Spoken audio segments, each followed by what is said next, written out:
একজন মানসিক রোগী ভিউ ব্যবসায়ী ইলিয়াস আবারও মুক্তিযুদ্ধ নিয়ে কটাক্ষ করল।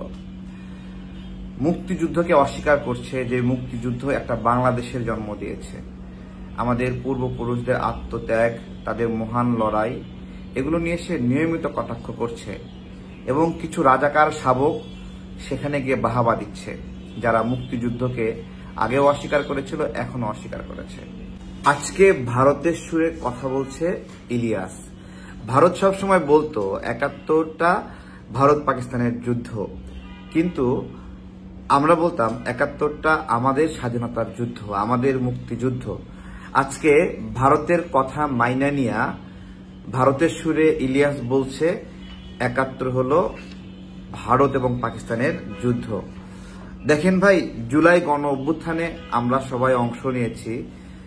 আমাদের মনে এইরকম কোনো চিন্তা ছিল না যে আমরা ৭১কে পরাজিত করছি।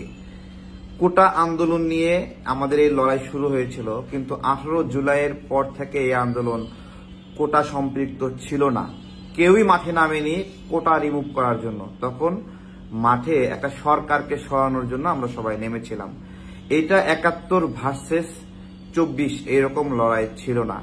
আজকে এই ইলিয়াসদের দেশ বিরোধী কর্মকাণ্ড, এই যে মুক্তিযুদ্ধ বিরোধী কর্মকাণ্ড, এইটা আজকে জুলাইয়ে যত মানুষ অংশ নিয়েছে, এদের কথাই যদি ঠিক হয় যে জুলাইটা হলো ৭১ বিরুদ্ধে যুদ্ধ, তাহলে সেই মানুষগুলো আফসোস করবে। দেখেন, এখন থেকে ১০ মাস আগে জুলাই যতটা সম্মানিত ছিল, আজকে সেই সম্মানটা নাই কেন? এই যে মবগুলোর কারণে মানুষকে কষ্ট দেওয়া হচ্ছে, সেই কারণে মানুষকে আওয়ামী দোসর বানিয়ে বানিয়ে তাদের সম্পদ লুটপাট করা হচ্ছে, সেই কারণে মানুষের বাসার সামনে গিয়ে বিয়ের দিনে বলা হচ্ছে যে টাকা না দিলে তুমি আওয়ামী লীগের দোসর, বিয়ে করতে দেব না, বিয়ের অনুষ্ঠান হতে দেবে না। এই কারণগুলোই কি এই জুলাই নামটা কলঙ্কিত হওয়ার জন্য কারণ না? যেই কোটার জন্য আমাদের ২৪-এ আন্দোলনটা শুরু হইল, তাই না? ১৮ সালেও আমরা আন্দোলন করেছি। আমি সেই কোটা আন্দোলনের উদ্যোক্তা ছিলাম, তাই না? সেই কোটা আন্দোলন, যে কোটা বৈষম্য থেকে আমরা সবাইকে মুক্তি দেব। এখন জুলাই আন্দোলনকারীরা যদি আবার নিজেদের জন্য কোটা চায়, তাহলে দেশের মানুষ ভালোবাসবে নাকি ঘৃণা করবে? আজকে ইলিয়াস সাহস করছে যে ৭১-এর বিরুদ্ধে কথা বলার জন্য, এবং সে মাঝে মাঝে আকারে ইঙ্গিতে ৭১ নিয়ে অনেক মিথ্যা তথ্য এবং গুজব তথ্য অনুসরণ করে। আর ইলিয়াস ভাই, আপনার পেজ তো আর পেজ নাই, এটা একটা পর্ন সাইট হয়ে গেছে। ফ্রিতে পর্ন দেখা যায় আপনার এখানে, একবারে সস্তা বানিয়ে ফেলেছেন। বাংলাদেশের মানুষ জুলাইয়ে মুক্তিযুদ্ধের বিরুদ্ধে লড়াই করেনি, মুক্তিযোদ্ধাদের বিরুদ্ধে লড়াই করেনি। আপনারা যারা এই লড়াইয়ে সরাসরি অংশ নেননি, আপনাদের কাছে এইটা মুক্তিযুদ্ধের বিরুদ্ধে লড়াই মনে হতে পারে। হ্যাঁ, আমরা যারা সরাসরি রাজপথে অংশ নিয়েছি, জেল জুলুম নিপীড়নের শিকার হয়েছি, আহত হয়েছি, আমাদের কাছে এটা মুক্তিযুদ্ধের বিরুদ্ধে লড়াই ছিল না। আপনার মুখোশটা উন্মোচন হয়ে যাচ্ছে, এক্স্যাক্টলি উন্মোচন হয়ে যাচ্ছে। মুক্তিযুদ্ধের বিরুদ্ধে এত বিদ্বেষ, এত ঘৃণা। আপনার বাপ পাকিস্তানের ছিল কেউ নাকি? পাকিস্তানের সন্তান নাকি আপনি? পাকিস্তানের প্রতি এত প্রেম কেন বলেন? হ্যাঁ, ৭১ ভারত পাকিস্তানের যুদ্ধ ছিল, বাংলাদেশের সাথে যুদ্ধ ছিল না। কিসের সাথে যুদ্ধ ছিল? আমরা যারা মুক্তিযোদ্ধা, শহীদ প্রেসিডেন্ট জিয়াউর রহমান যে আপনি স্বাধীনতার ঘোষণা করলেন, কালুরঘাট বেতার কেন্দ্র থেকে যে সাহস নিয়ে ঘোষণা করলেন, on behalf of Sheikh Mujibur Rahman declaring the independence of Bangladesh, এই যে ঘোষণা করলেন, কিসের জন্য ঘোষণা করেছিলেন? তাহলে উনি পাকিস্তানের বিরুদ্ধে যুদ্ধ করেননি।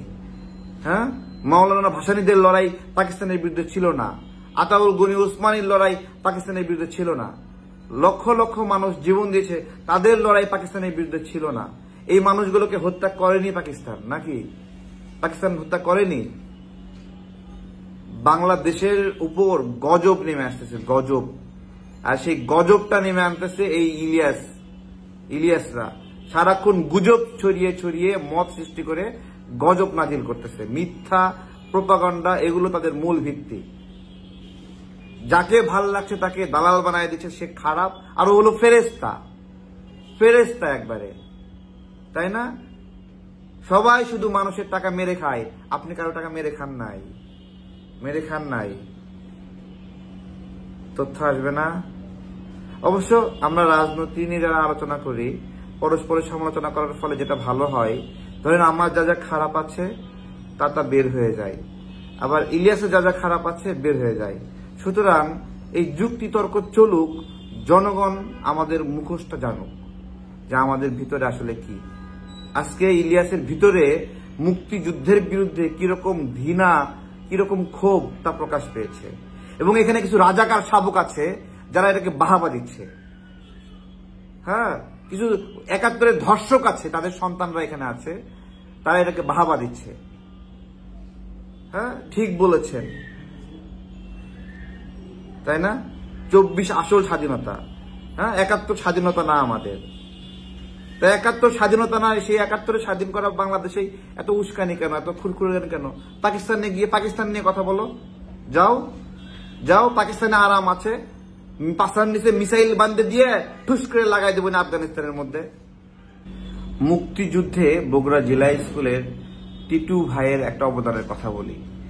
যখন পাক বাহিনী বগুড়া জেলা স্কুলের মাঠে ক্যাম্প করলো, ক্লাস বন্ধ করে দিল, তখন টিটু ভাইদের ক্ষোভ ছিল যে আমাদের মাঠ কেন ওরা দখল করলো, এবং তারা নিজেরাই উদ্যোগ নিয়ে অস্ত্রাগার লুট করলো, অস্ত্রের দোকান লুট করলো, এরপরে পাক বাহিনীর বিরুদ্ধে লড়াই শুরু করলো।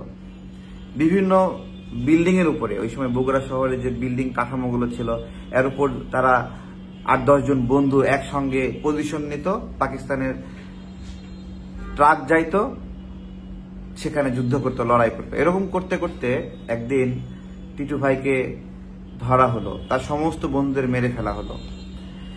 টিটু ভাইকে ধুকে ধুকে মারা হয়েছিল, একটা একটা করে গুলি করে করে তার পুরো শরীর ঝাঁঝরা করে মারা হয়েছিল। আমাদের মুক্তিযুদ্ধটা এইরকম আবেগ নিয়ে আমাদের মুক্তিযোদ্ধারা লড়াই করেছে, আমাদের পূর্বপুরুষরা।